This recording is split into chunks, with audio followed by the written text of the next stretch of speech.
Hello, this is Victor. I'm here with a new Paint and Talk.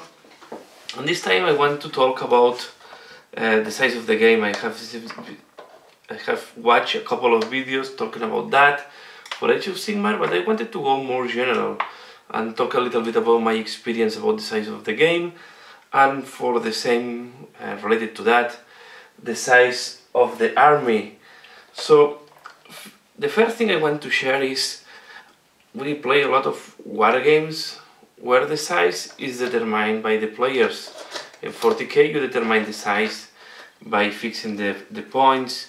In Warhammer Fantasy 8 Edition we did the same, and now in Age of Sigmar we just select how many meters we want to play and how many wounds we want to play.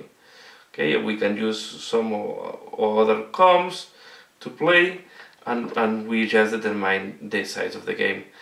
This can be a difficult choice, and normally we tend to play the convention, the local convention, okay, without thinking too much about the size of the game.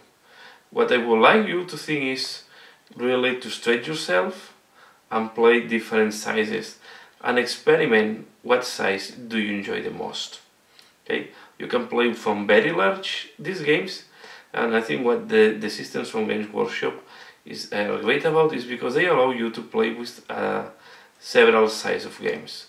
Warhammer 40k is one example. You can play from kill teams, that is about 200 points of miniatures, up to you can play 500 points very easily, very interesting games, and you can play also up to how many points you want, going to Apocalypse with huge tables, and also playing then thousands of points per side with several players on each side of the table. Okay, and Age of Sigmar, we are not that used to the rules, but I'm pretty sure you can play huge games. If you can do it in 40k, I know that the people coming from fantasy, they are not used to move a lot of miniatures, but when I'm playing Imperial Guard in 40k, I also have hundreds of miniatures that I need to move one by one.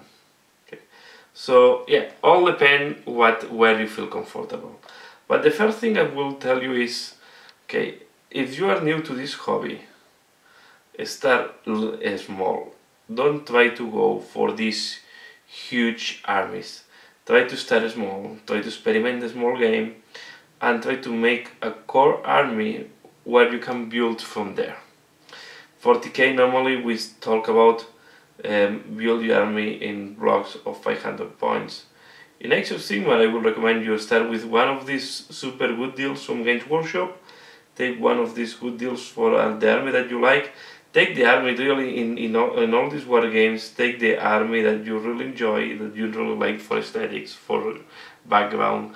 Don't be too focused on the rules, because the rules will change over time, and unless you want to be always at the edge of the competitiveness and then change army every time, I will just tell you, choose the army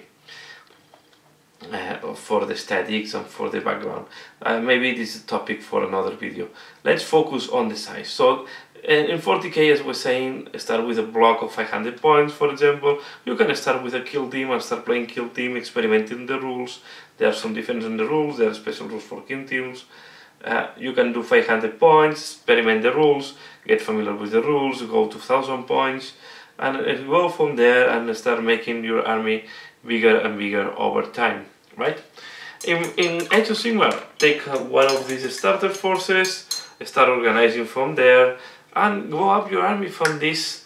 We will call it this like a seat or the core of your army, and from this core start building up your army using the units that you enjoy more to play, and size the game based on the experience. I will say this is for me the first advice.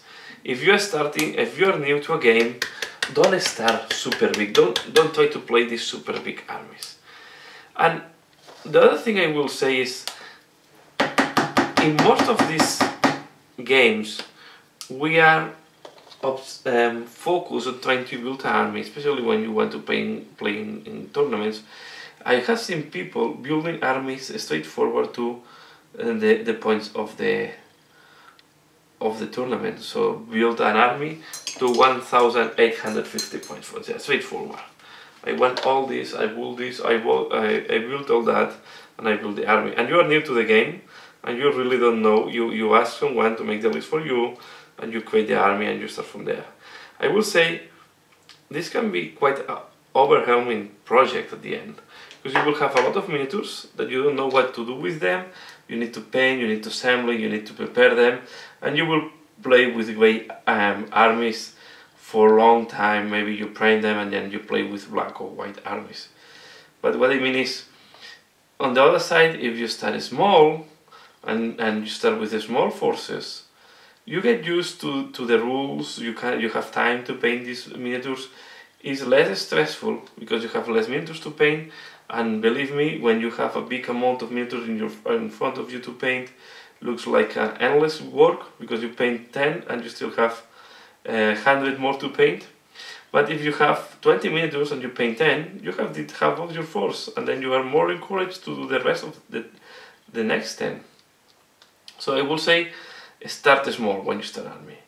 The other thing is, if you are a veteran player, or like myself, that I just jump into Age of Sigmar, okay, and I have big armies and I can play a lot of miniatures at the same time, I will also recommend, when it's your first games, why you want to stress yourself to go to big armies.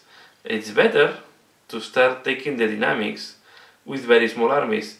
And the point is, if you look the starter set from Age of Sigmar, the first battle is 1 miniature against 2, just to understand the mechanics. And the mechanics may look very simple to you, but when you start adding units and more units, each unit in Age of Sigmar have special rules. Each unit in 40k have their own special rules and have their own equipment. So the most units you put, the most things you need to track, and most easily you will forget things. And I have seen the main thing when people is starting in these game systems, and I'm included when I'm starting on Age of Sigmar, you forgot a lot of things. Or when I'm starting a new army, you forgot a lot of things. You arrive home and say, oh, I forgot to do this rule, oh, I forgot to do that. Why? Because we stress too much ourselves going to big games from the beginning. So, yeah, for sure, when you're starting, I will encourage you to go for small games. On the other side, when you are also experimented and you play a lot of games at the same size, I will recommend you to get out of this comfortable zone. Start a new army, or take your army and break it into small portions and play smaller games. Because there, and this is another thing that I have realized, the units are more or less effective also depending on the size of the game. I have discovered that in 40k there are units that are useless, are completely garbage at high points. When you play a low amount of points, they are much better. One example can be, for example, a Dreadnought. A Dreadnought at higher number of points, it's killed quite easily. It's like paper. So there is so many shooting power that the Dreadnought is not surviving the first turn most of the times. Or surviving until the enemy decides, okay, I don't want this Dreadnought anymore on the table, I kill it. Okay, but when you play small points, 500 points, this Dreadnought become a pain for the enemy to kill, because there will be not so many anti-tank weapons, and this Dreadnought will excel. So again, adapt your game or play different sizes of games to test different tactics, because the tactics is also different from the size of the games. And I told you, when you play a huge game on a small table, there is no tactics. The only tactic is I shoot as much as I can, because there is no way to move. When you play Apocalypse game in 40k, really the tactic is nothing, it's just enjoyment to see how we kill each other. Because there are no tactics there, to be fair, we have to be open to that. So what is the tactic if you cannot move? Because there are so many troops there that the only move that you can do is go ahead against the enemy. So yeah, the only tactic is how you deploy all your units on the table during the first turn to have support into each other. But From there, there is not possibility to move. On the other side, when you play small armies on the middle-sized tables, there is a lot of room to move, a lot of room to do tactics, a lot of room to interact with the terrain. There is much more room to create rules. And don't forget the rules, to interact more with the terrain, to create special rules for the scenario, and to and do some more and have better tracking of all what is happening in the game. So not bigger games means more fun. You can find the fun also in the small games. What I will say is, don't get stuck in one size. Not because it's the size they play in most of the tournaments, get stuck to this size. You don't have to play always the tournament size.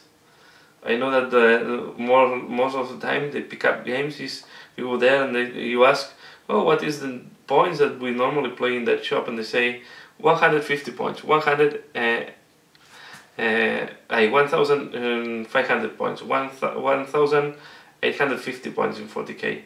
I don't know, we have the com in the shop. They say 15 points of that com, okay. This is one thing, but I will always ask you to challenge that. The other thing I will realize in Age of Sigmar, the first PES tournament we played with the com, we were playing 15 points per army, so 30 points per side. We realized, just after starting, this was too many points. Just before that. First, because we have seen the deployment zone was very populated in some armies. Except if you were playing Stormcast Eternals, that they are very expensive in the com, most of the army were just populating the full deployment zone. What that means that once you have deployed, there is no way to move. The only move is to go ahead the enemy. On the other side, if they just changed the number of points to 7 per army, at the end was 14 per side, and the game become much more tactical, much more interesting, and much faster and dynamic, and you don't forget as many rules as I forget in the first tournament, because you have less units and you have to be more focused on what these units can do. And the game is faster, and what that means is that you can play more games if you want. So this is the other advantage for me of small games. In one night, for example, if you go to the club, you can play one big game. If you play small games, you maybe can play 3. But that means that you have, if you have a very bad game, you always have the opportunity to play another game and improve and go with a better flavor, a better taste at home after the night. If you go, you play one big game and you are completely defeated, it has been a very bad night. No? If you didn't enjoy or something like that. If you go, you play a small game and you are highly defeated, okay, you play another game, maybe it's more balanced and you have a better night. So what I mean is sometimes not bigger games are more fun, also small games can have a lot of fun. When I did the last night of veterans in the Games Workshop store, they were playing kill teams. Kill teams are a lot of time overlooked by the 40k players. They are not interested on that. We'll say when you go to this small, that is more skirmish game, it's like playing a different game, but there is a lot of tactics there. It's not because there is less units that there is less tactics or less strategies. So, and what is the advantage of kill teams is that a new player only need about 10 minutes to play that. So you are creating a very easy entry to new players when you allow smaller games. So yeah, just summarizing. First of all, if you are new to wargaming, don't go crazy and don't go for big armies. Just start small, create your force. Always try to ask for advice to people that play, to the people that is only in the shop. If you go to shop, to other players, what they recommend. But I will suggest pick the army that you like for background, for the style of game, for the look of the miniatures, for anything that you want. But take the army that you like to play. Don't look only what is the strongest army at the moment on the battlefield, because this will change. And the next launch from the Games Workshop, this can easily change. It changes over the time. Start with a small force, start experimenting with a small force, get familiar with your army, get familiar with the game system, and start increasing the game from there. If you're a veteran player, but the game system is new for you, like when we did the change from 8th edition to from 8th edition to Age of Sigmar, and we keep using our 8th edition armies, start small too. Start with very easy games. They may look stupid at the beginning. Maybe it's looking stupid to do the scenario of miniature against miniature. But you know what is great? I was using this with my son, and then suddenly they can get the mechanics very easily. So it's a very easy way for you to get the mechanics and to understand how the game is going. Of course, don't use this game as a standard for the system, just as part of your learning curve.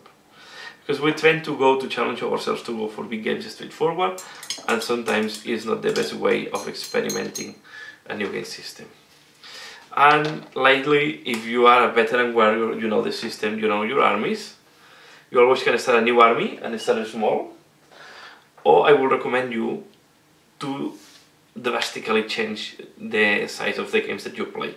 Because we get used to increase and increase and increase and increase, and we never think that we can also do the opposite. We can suddenly do games that are smaller. For me, one of the ideal tournaments will be that in each phase you play a different size of army. So imagine a tournament that you prepare, it's 3 rounds and you prepare 3 sizes of army, the same army, but you have to prepare on 3 sizes. So you have a core, for example in 40k you have a core of 500 points, and you play the first game of 500 points, and then you need some tactics. Then you need an army of 1500 points, for example, and you play a different scenario. And the last one you play 1850 points, and you have to play a different scenario. This will make the tournament for me much more interesting, because it means that you have to be more flexible. You need an army that can work at different sizes and all this so on. And also, what we call the strong armies not always are as strong as the different pawn size, because sometimes they need a minimal a critical mass to operate. And I will think the same on Age of Sigmar. If you play with com or with any way to con wounds, imagine that the first game is just I don't know, 20 wounds. Second game is 40 wounds, and the last game is 100 wounds, for example, something like that. Why you have to play a tournament with the same number of wounds on every round? I think ideally, and if you want to challenge the players, the ideal is to have different point size of wounds or number of miniatures per phase or per game, to challenge a little bit more yourself. So what I mean here is, don't play a unique size, experiment with the size of the games. Use the narrative also to what I was talking about in some of my previous videos. Use the scenario to play different sizes. The scenarios are working better or worse or better depending on the size of the armies. So experiment with that, and most likely it can happen that you mistake and maybe the game was too small for you. Next time you can make it bigger. But I will say, you don't know if it's smaller is better or worse if you don't experiment it. Okay, and this is what I want to talk. Experiment with the size, start small, and once you get used, experiment with size of the games, and play big and play small. Not always bigger is much funny. Normally bigger is much slower, and you have to remind more things. And I recommend, if you go very big, you have more than one player per side to help in memorizing and tracking all the things that are happening on the table. and if it's possible to do different parts of the table in parallel to make the game more agile and fast. So that's all what I wanted to talk this time. I just wanted to have a chat about game size and share my experiences and different things that that you can experiment, and how I will recommend you to start on wargaming. So yeah, that's all for now. I hope you find this interesting. Please let me know what do you think. Leave your comment below, what type of games you play. Yeah, any opinion that you want to share, put it in the comments below. For now, that's all. Like if you like it, subscribe if you're not subscribed. Remember that you can support this channel in Patreon. And yeah, thanks a lot for watching, and see you again later. Bye.